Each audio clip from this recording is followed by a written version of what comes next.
ओम शांति। आज की मुरली सभी के कानों में गूंजती होगी। सीमा बहन,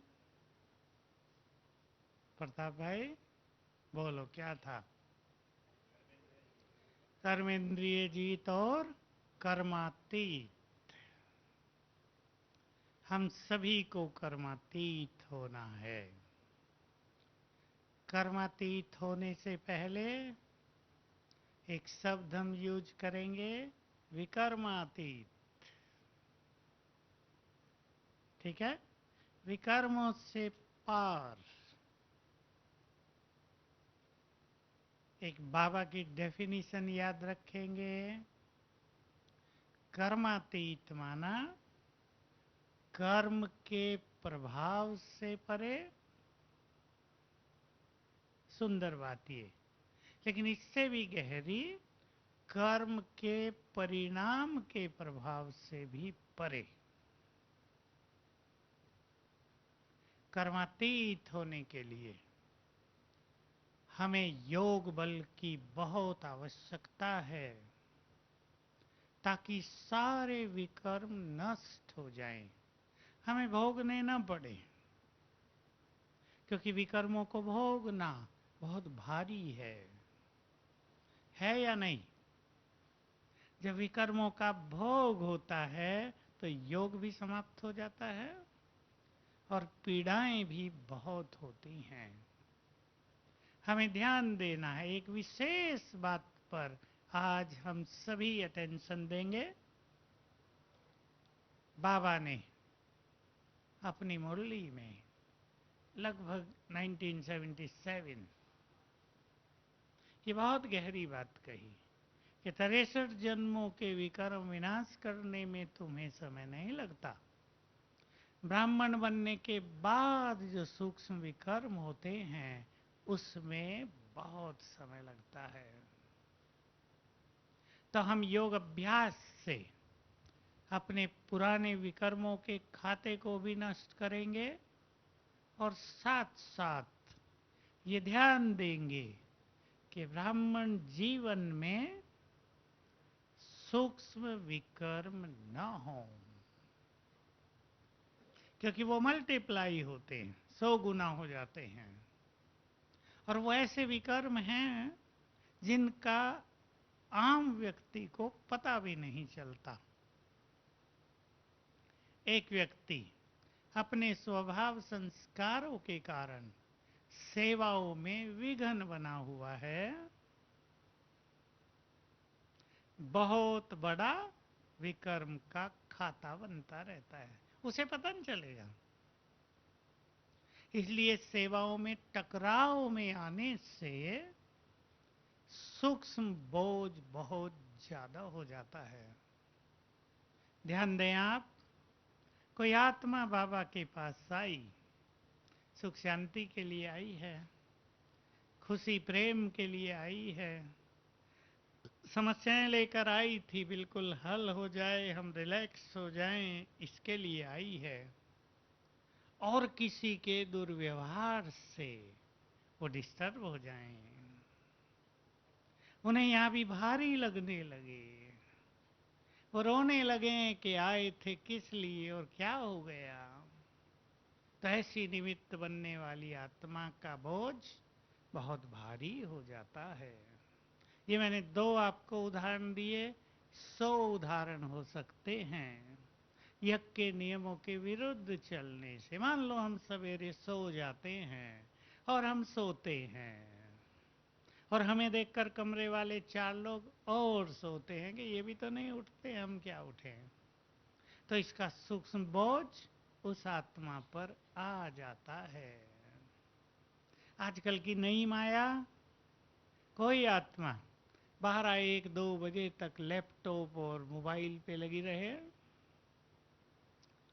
उससे यज्ञ कमजोर हो जाता है। होता है या नहीं? सब समझते हैं, मुझे उसका डिटेल करने की जरूरत नहीं। कई लोग फिर सवेरे उठेंगे नहीं, वो भी नहीं उठेंगे, वो कमजोर रह जाएंगे, उनमें इम्प्योरिटी जागृत होगी, उसके वाइब्रेशन से ये महान यज्ञ निर्बल पड़ेगा। ये बहुत बड़ा बोझ हो जाता है। इसलिए हमें ध्यान देना है कि हमारे बोल सुखदायी हों।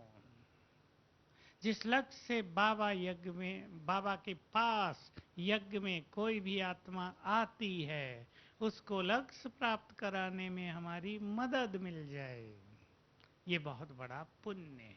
मान लो कोई दुखी आया, हमने उसको चार अच्छी बातें सुनाकर हल्का कर दिया, बहुत बड़ा पुण्य है। पुण्यों का खाता भी बहुत बड़ा है और हम सभी को बहुत सुंदर अवसर है बहुत पुण्य जमा करने के। हम बहुत अच्छा यज्ञ में माहौल बना दें, प्रेम का, शांति का, योग का। जो भी आत्मा यहाँ आए तृप्त हो जाए, तो वो पुण्य हमारे खाते में जाता रहेगा। एक बार बहुत अच्छी बात सूक्ष्म बाबा ने कही थी, आप में से किसी ने सुनी हो, बहुत पुरानी है, कि ब्रह्मा बाप, शिव बाबा ने कहा था, ब्रह्मा बाप, उन्होंने पुरुषार्थ भी सर्वश्रेष्ठ किया और अब भी वो सब आत्माओं को ऊपर से बहुत मदद करते हैं। तो उनसे प्रेरणा लेकर, उनके जीवन से कुछ सीख कर, किसी के भी पुरुषार्थ में जो वृद्धि होती है, उन्नति होती है, उसका शेयर ब्रह्मा को चला जाता है। बहुत हमें बड़ा मजा आया था ये सुन के। तो इससे बाबा हमें सिखा रहे थे कि तुम भी ऐसे करो। हम सब जो यज्ञ निवासी हैं, हमें देखने वाले भी तो लाखों हैं ना। इसलिए हमें देखकर कोई हल्का हो जाए, हमें देखकर किसी की टेंशन दूर हो जाए, हमें देखकर किसी के पुरुषार्थ में उमंग उत्साह आ जाए, ये पुण्य हमारे खाते में आ जाता है। तो हम सब शेयर होल्डर हैं, ठीक है। बहुत कमाई होती है सबको, नायब भाई, बहुत कमाई होती है। अपना त्याग करके भी दूसरों को सुख देते रहें, सहन करके भी दूसरों की भलाई करते रहें, मेहनत करके भी दूसरों के काम आते रहें, तो हमारा मार्ग सरल हो जाएगा। क्योंकि दूसरों का पुण्य, वो हमारे पुण्यों के कारण दूसरों की दुआएं हमारे लिए बहुत बड़ा बल होता है। तो सभी इन दोनों चीजों पर ध्यान देंगे। सूक्ष्म पाप भी हमसे न हो और हमारा पुण्यों का खाता बढ़ता चले। हम सभी यज्ञ निवासियों को पुण्य करने का सबसे ज्यादा अवसर मिलता है। हजारों लोग हमारे पास रहते हैं, उन सबको हम कुछ दें। एक देने की छोटी सी विधि का अभ्यास करेंगे सभी। अभी नॉन बी के बहुत आ रहे हैं शिविरों में, हजारों हजारों आ रहे हैं। किसी भी एक स्वमान में रहकर यदि हम उन्हें आत्मिक दृष्टि से देखेंगे, तो उसी तरह के वाइब्रेशन सबको जाते रहेंगे। आप अपने कमरे में बैठे हैं, 5 मिनट के लिए अभ्यास कर लें केवल। मैं लाइट हाउस हूँ, या मैं पीस हाउस हूँ, मास्टर सर्वशक्तिवान हूँ, और पूरे शांति वन को विजुअलाइज करें। हजारों भाई बहनें जो देवकुल की आत्माएं थी, यहाँ आई हैं, आत्माएं आई हैं हजारों। तो हमारे वो प्योर वाइब्रेशंस उन सबको जाते रहेंगे। ऐसा 2 बार भी कर दिया जाए सारे दिन में, तो घर बैठे बिना कुछ खर्च किए हमारे पुण्यों का खाता बहुत बढ़ेगा। पसंद है महेश बाबू? भोलानाथ, पसंद है? सबको करना है ये काम, तो बहुत बड़ी सेवा होती रहेगी। ये हमें कर्मातीत होना है, कर्मेंद्रियों को भी जीतना है। आज हमारी क्लास में एक चर्चा हो रही थी ऊपर ज्ञान सरोवर में कि और कर्मेंद्रियों की बात तो बाबा करते ही आंखों की, पर जीभ भी तो कम नहीं है या नहीं? जिसने इस रस को जीत लिया उनके लिए कॉमन बात है, और जिसने जिह्वा के रस को नहीं जीता उसके लिए वही एक बहुत बड़ी समस्या है। डायबिटीज भी हो गई है बहुत ज़्यादा, लेकिन माल बहुत अच्छा रखा है आगे, अब कंट्रोल होता नहीं। चलो देखा जाएगा जो होगा, अब तो खा लें। हैं, समोसे बहुत अच्छे खुशबूदार हैं, खुशबू फैल रही है चारों ओर। ठीक है, गड़बड़ होगी, एसिडिटी होगी, पेट भारी होगा, अब तो खा लें, देखा जाएगा। इंजेक्शन लेंगे, बहुत अच्छे लग्जेटिव्स मिलते हैं पेट के लिए, डाइजेस्टिव चीज़ें हैं।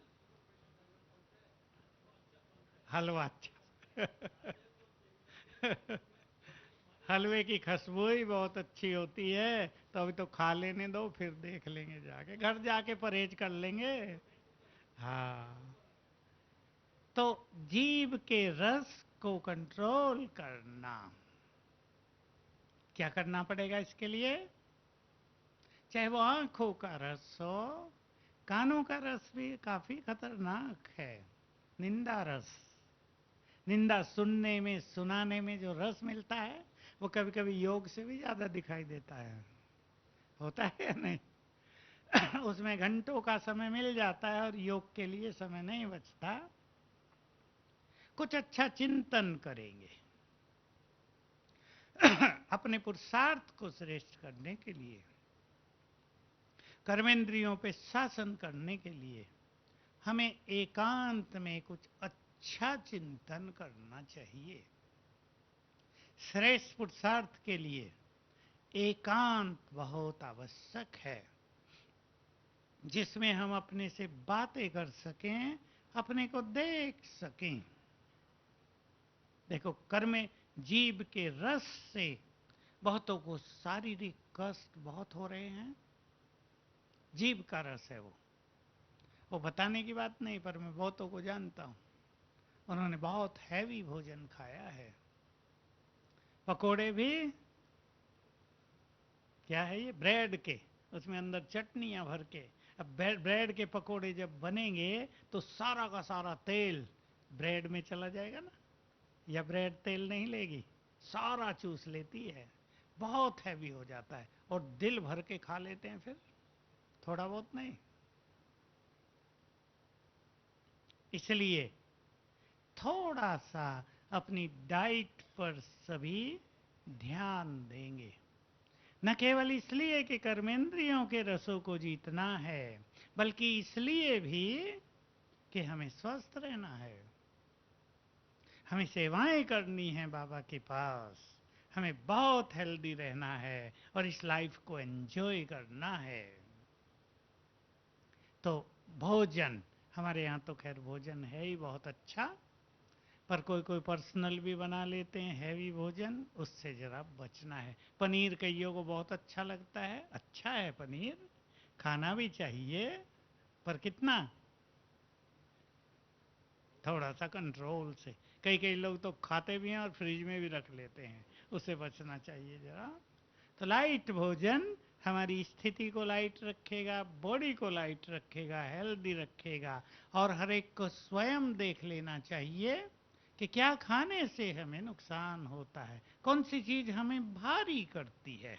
क्योंकि आज मेरे पास क्वेश्चन आया है एक, कि कई लोग अमृत वेले सो जाते हैं, उन्हें पता ही नहीं चलता कब सो गए, जब सफेद लाइट होती है तब आंख खुलती है कि पूरा हो गया योग, चलो वापस। तो हैवी भोजन सुला देता है, इसलिए अपनी अपनी आयु के अनुसार आयु को भी इससे जोड़ देना है। जिनकी आयु 60 साल के ज्यादा हो गई है, वो रात के भोजन को आधा कर दें, जल्दी भी थोड़ा, और जो यंग हैं वो खाएं अच्छी तरह, कम से कम 1/4 कम कर दें, और जो बीमार रहते हैं वो वो भी आधा कर दें। अनेक चीजें भोजन के द्वारा ठीक की जा सकती हैं बॉडी की। जहाँ भोजन में एनर्जी बहुत है, वहीं इसका ज़्यादा सेवन शरीर की एनर्जी को लेने वाला होता है। डॉक्टर साहब, मैं ठीक बोल रहा हूँ? मैं डॉक्टर नहीं हूँ, डॉक्टर कई बैठे हैं, कहेंगे हमारी बात खुद करने लगे, पर है तो यही ना। तो सभी लाइट सवेरे जिनको बैठकर योग में नींद आती हो, वो चलते फिरते करें। और जो घरों में रहने वाले हैं, पीस ऑफ माइंड चला कर करें। सवेरे बहुत अच्छे अच्छे विजन आते हैं। मैं तो आज देखा सवेरे 4 बजे, मुझे याद आया कि सभी लोग कहते हैं सवेरे बहुत अच्छा आता है, मैं भी तो देख लूं। तो मैं आज खोला 4 बजे, तो देखा उन्होंने 4:30 के बाद तो अव्यक्त बाबा के सीन दिखाए। बाबा की आवाज भी सुना देते हैं, अच्छी कमेंट्री आई, तो आनंद आ गया। तो कुछ सहारा ले सकते हैं हम, क्योंकि हमारे योग में सफलता, योग में पावर, योग का आनंद हमारे संकल्पों के आधार पर होता है। संकल्पों को छोड़कर अगर हम योग करते हैं तो कोई निद्रा देवी की गोद में, और कोई ऐसे ही टाइम बिता देते हैं थोड़े व्यर्थ में। तो पहले श्रेष्ठ संकल्पों का आनंद लेते हुए फिर संकल्पों को ऑटोमेटिकली शांत होने दें। जबरदस्ती शांत करने की आवश्यकता नहीं। सुंदर सुंदर विजन बनाकर, बाबा के अच्छे अच्छे अभ्यास करके मन को आनंदित करें। सभी ये ध्यान दें, रोज सवेरे हमें अपने मन को आनंद से भरना है, श्रेष्ठ संकल्पों से भरना है, चार्ज करना है। केवल बैठ के नियम नहीं निभाना है कि भाई बाबा के रूम में बैठना है, जाके वहाँ प्रेजेंस डालनी है अपनी, हम तो 10 मिनट वहाँ बैठ के आए, इसका कोई ज़्यादा महत्व नहीं है। हमने वहाँ बैठकर क्या किया, महत्व इसका है। हमारी स्थिति कितनी एकाग्र चित्त हुई, महत्व इसका है। तो इस बात पर भी सभी ध्यान देंगे। फिर से आ जाएं कर्मातीत स्थिति, कर्मेंद्रियों के रसों से परे, कान का रस। कईयों को बोलने का रस भी बहुत ज्यादा होता है, ज्यादा बोलते हैं। मैं एक जगह था अभी, एक भाई बहुत बोलता था, उसका दूसरा भाई मुझे कहता है इसको समझा के जाओ, बहुत बोलता है, लोग तंग हो जाते हैं इसके पास बैठ के, कुछ ना कुछ बोलता ही रहता है, मीनिंगलेस, अननेसेसरीली। तो हमें अपनी वाणी को खुद वैल्यू देना है। बाबा ने कभी वाचा पर बहुत अच्छी मुरलियां चलाई हैं, बहुत साल हो गए, रिपीट कम हुई हैं वो, 40 साल हो गए होंगे। कुछ लोगों के बोल अनमोल होते हैं, कुछ लोगों के बोल सभी सुनना चाहते हैं, कुछ लोगों के बोल को सभी रिकॉर्ड करना चाहते हैं, कुछ लोगों के बोल महावाक्य बन जाते हैं, कुछ आत्माओं के बोल वरदानी बन जाते हैं। और बहुत अच्छी बात कही थी, तब हमारा यज्ञ छोटा था और हम सब मौन बहुत रखते थे। यज्ञ में एक लहर ही थी, जब तक दीदी मनमोहिनी रही, मौन की लहर। तो 50 शब्दों की जगह जो आत्माएं 5 शब्दों का प्रयोग करें, उन्हें वाचा की सिद्धि मिल जाती है। लेकिन कई लोग 5 शब्दों की बजाय 50 का प्रयोग कर लेते हैं, तो उनकी शक्तियां, इनर पावर नष्ट हो जाती हैं। हम ध्यान देंगे इसके लिए, और जरूरी यही है कि हम अपनी वाचा को खुद महत्व दें, तो हमारे एक एक बोल को सब महत्व देंगे। आज मैं याद कर रहा था एक बात,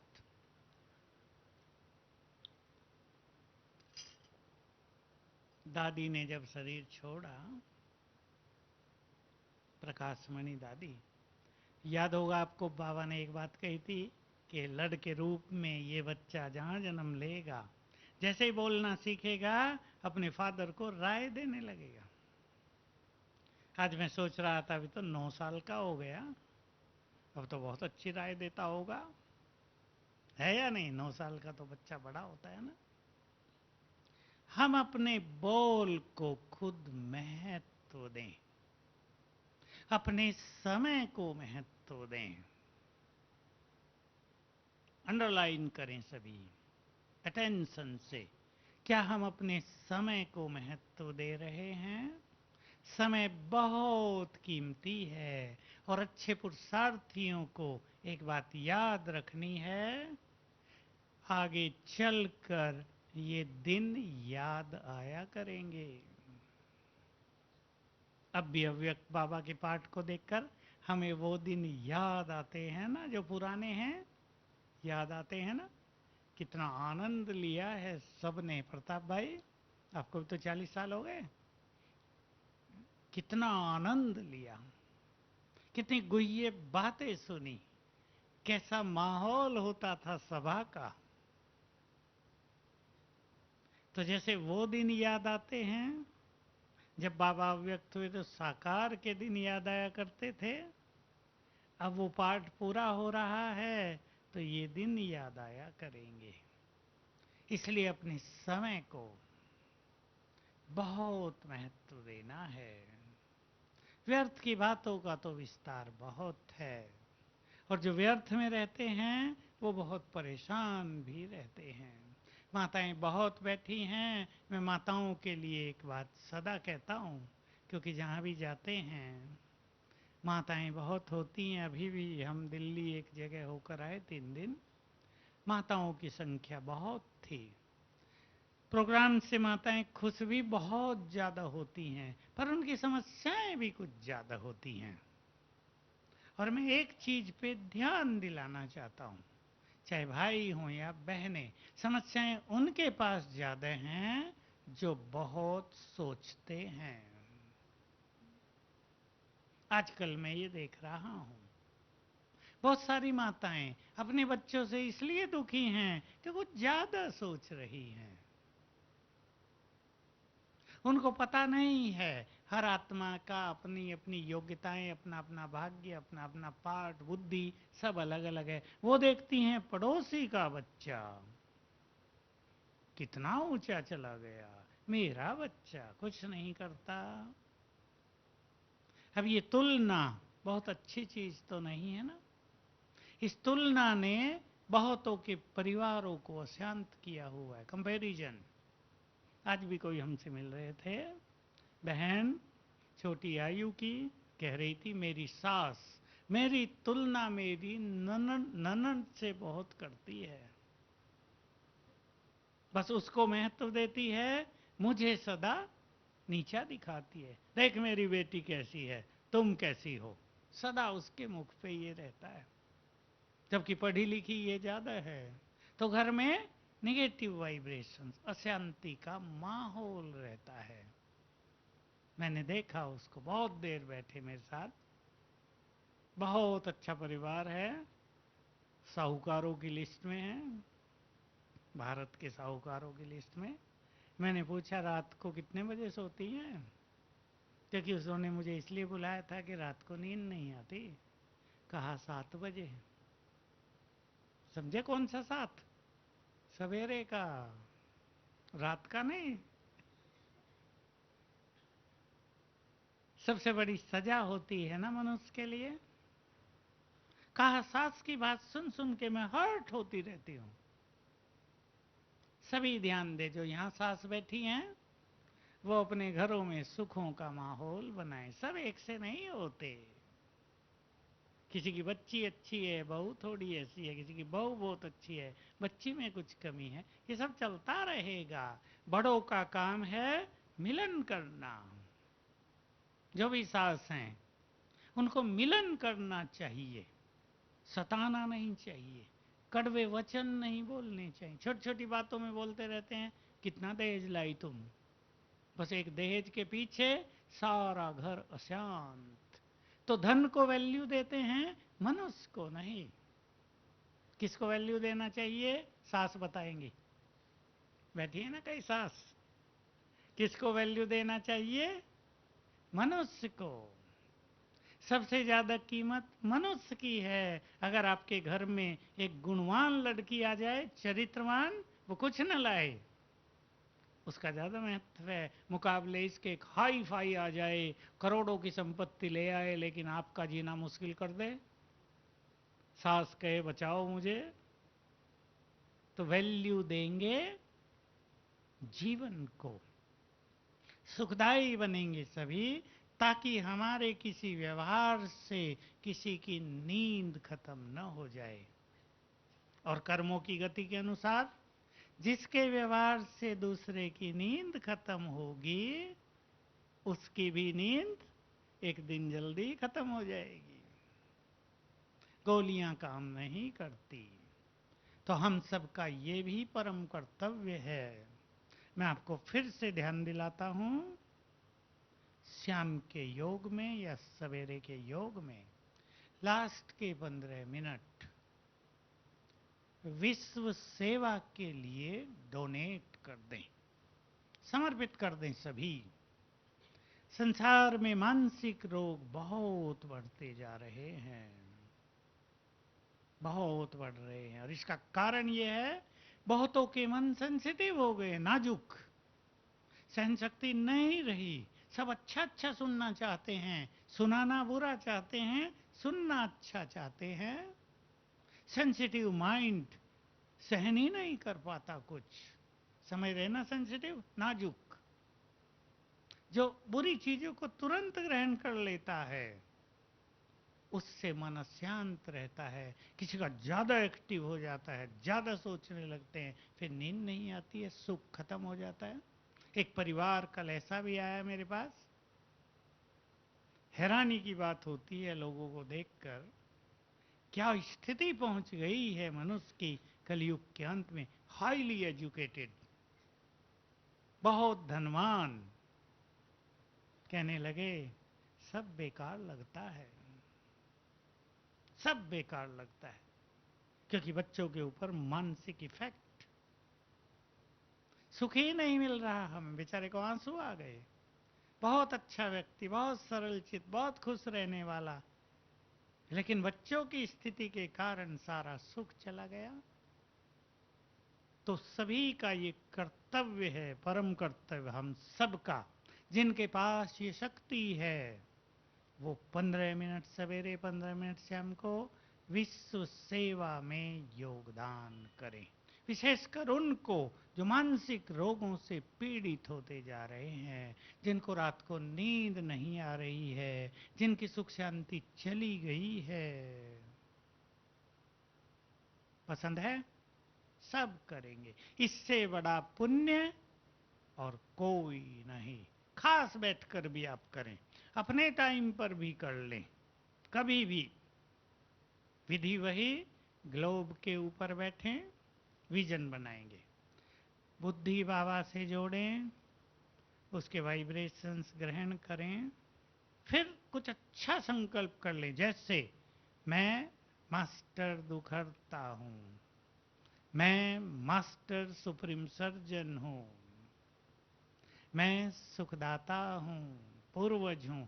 अब वाइब्रेशंस फैलने लगे। अब योग से पहले ले लें, ये सरल तरीका होगा। पहले योग से ले लें, फिर बैठ जाएं लाइट हाउस बनकर, फैलने लगे हैं। सबको शांति मिले, सबके मन शक्तिशाली हो जाएं। इसलिए बहुत ध्यान देना है सबको। मैं बहुतों को ये भी एक राय देता हूं, अपने बच्चों को अब विदेश भेजने का ज्यादा क्रेज न रखें। कईयों को बहुत होता है, नाम के लिए भेजते हैं, कहेंगे हाय देखो इनका लड़का अमेरिका में है। सबसे महान भूमि भारत। अब मेरी इस बात को सूक्ष्म रूप से आप सब समझ लें, गलत ना समझना। जिसको भेजना है वो भेजें, पर स्पिरिचुअल लैंड, सुख शांति का स्थान, जिस स्थान पे भगवान की दृष्टि है, जिस स्थान में संसार की सबसे अधिक महान आत्माएं रहती हैं, वो ये हमारा देश ही है। ठीक है, थोड़ा कम मिले, सुविधाएं कम मिलें, लेकिन आनंद यहीं बहुत ज़्यादा है। ये मैं इस आधार पे सुना रहा हूँ। कल और आज ऐसे दो लोग मेरे पास आए जिन्होंने अपने बच्चों को विदेश में भेजा और हाल इतना खराब है उनका, न वो वापिस आ सकते, न मर सकते, न जी सकते। अब यहाँ रहने वाले चिंतित। एक ने कहा 3 मास हो गए, वो बात ही नहीं करते हमसे, वो कहाँ हैं कुछ पता ही नहीं। अकाउंट नंबर दिया हुआ, पैसा भी हम डालते हैं उनके अकाउंट में। माताओं को कितना भारी लगेगा, बच्चे बात भी ना करें और डांटते हैं फोन न करना मुझे।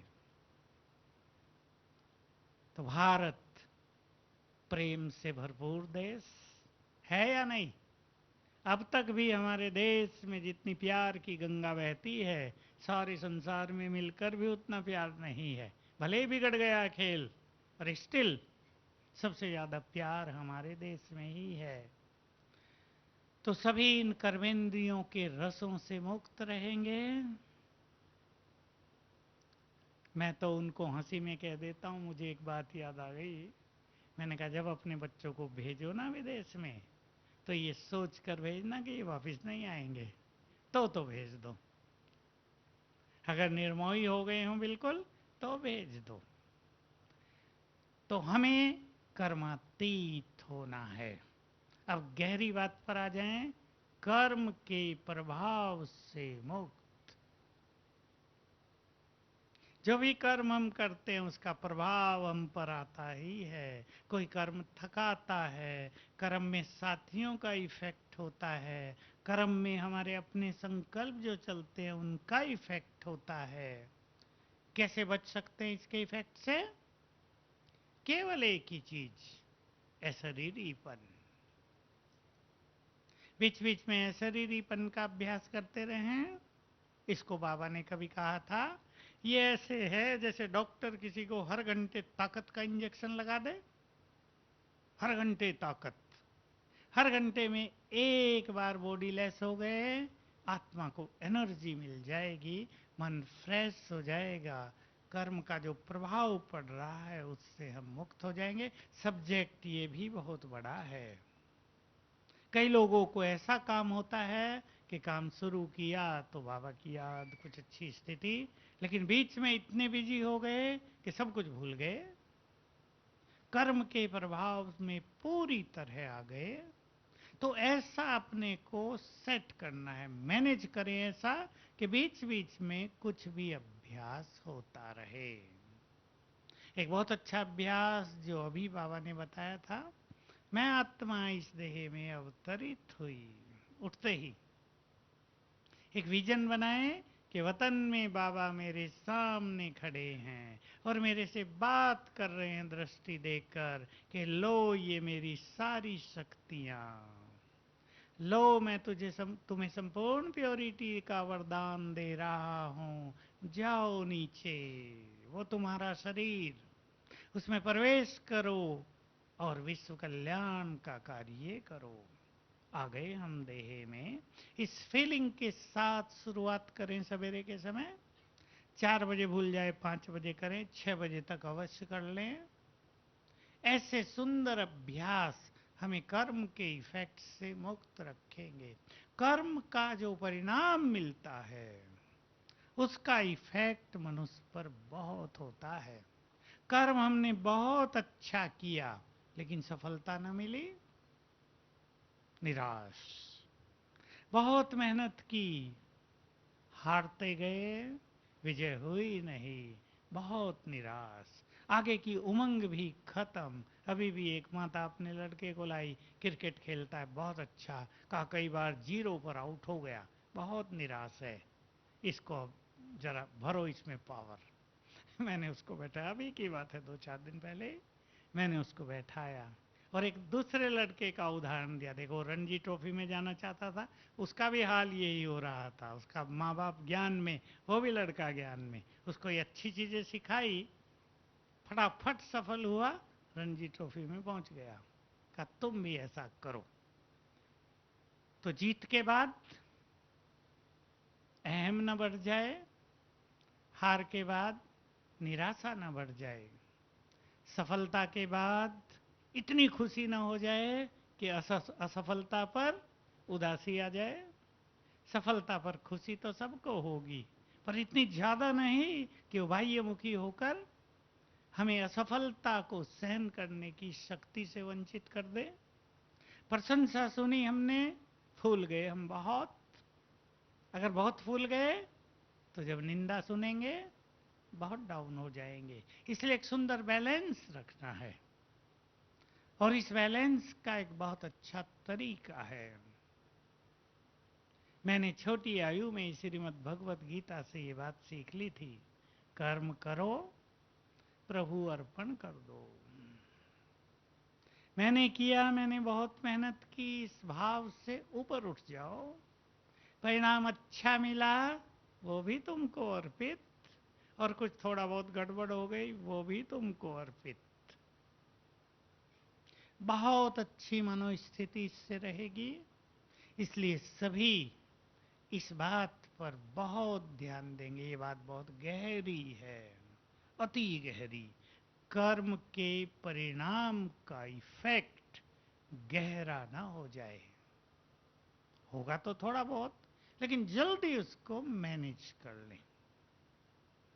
पसंद है, कोई सेवा में आए हैं, उसने बहुत सेवा की रात दिन, लेकिन जिनके साथ की उन्होंने रिजल्ट दे दिया कि इन्हें अच्छी सेवा नहीं की, तो क्या होगा? अब वो बहुत उमंग से आया है, उसको निराशा तो होगी, खुशी भी चली जाएगी, लेकिन हमें इससे ऊपर उठना है कि हमने सच्चे दिल से बहुत सेवा की ना, वो हमारा बाबा के पास जमा हो गया है। वो मनुष्यों के पास होने की बात ही नहीं। मनुष्य तो किसी भी कारण से, स्वार्थ से, अपने को आगे रखने के लिए कुछ बातें कर लेता है, परंतु हमारा सब कुछ बाबा के पास जमा है।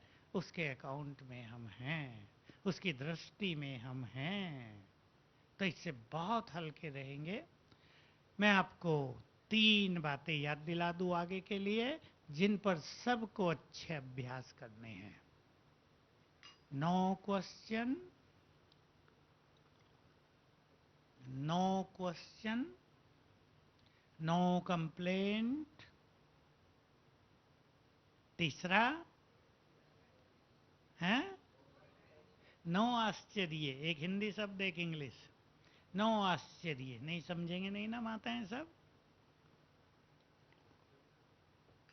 आश्चर्य भी नहीं। ड्रामा के ज्ञान को इतना डीपली अपने अंदर उतारेंगे कि कंप्लेंट भी न रहे। जो कुछ हो रहा है, हर आत्मा जो कुछ कर रही है, जिसके साथ जो कुछ हो रहा है, उल्टा सिल्टा, सब क्या कहेंगे? कल पहले हुआ था। हर एक के अपने कर्मों के अनुसार हो रहा है। कभी देखते हैं ना, ये व्यक्ति बहुत अच्छा, लेकिन इसको सताया जा रहा है। देखने वालों को भी कष्ट होता है, उसको भी परेशानी होती है, लेकिन कर्मों का इफेक्ट कुछ चल रहा है अंत में। तो कंप्लेंट भी मन में न रहे, न अपने लिए, न दूसरों के लिए, न बाबा के लिए। बाबा की भी शिकायत कर देते ना उसके बच्चे, अधिकार तो है वो, लेकिन हम रहस्यों को जानते हुए अपने चित्त को शांत करें। आश्चर्य भी नहीं, इस पर और अच्छा ध्यान देना है सभी को। आश्चर्यवत भी तो हम होते हैं ना, अरे ऐसा हो गया, ऐसा भी होता है क्या, हमने तो सोचा ही नहीं था, ये क्या हो गया। आश्चर्य। जो कुछ हो रहा है वही होना है। कर्म के बिना कुछ भी परिणाम किसी को नहीं मिल रहा है। और अगर हमें मिलने लगे कुछ, अगर हम ये समझें कि हमने तो कुछ नहीं किया पिछले जन्मों में भी ऐसा, फिर भी बुरा क्यों हो रहा है, तो हमें उसको सहन करने की ताकत भी रखनी है। ऐसा भी कई लोग महसूस करते हैं, हमें अननेसेसरीली सताया जा रहा है, हमारे बारे में बुरा किया जा रहा है, लेकिन हमें उसको भी फेस करने की शक्ति रखनी है। तो इम्पोर्टेंट बात लास्ट, अगर हम अपनी स्थिति को नहीं बिगाड़ेंगे तो बिगड़ी हुई बातें आपे ही ठीक हो जाएंगी।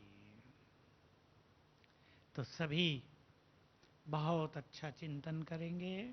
दो बातों पर विशेष ध्यान, एकांत और स्वचिंतन।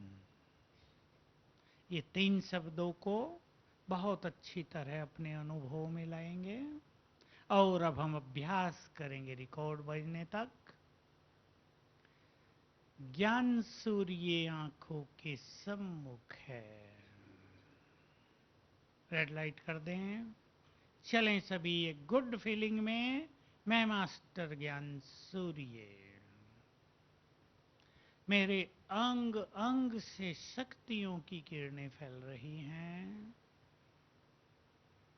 जिनके द्वारा माया के कीटाणु नष्ट हो रहे हैं, और आंखों के सामने है ज्ञान सूर्य।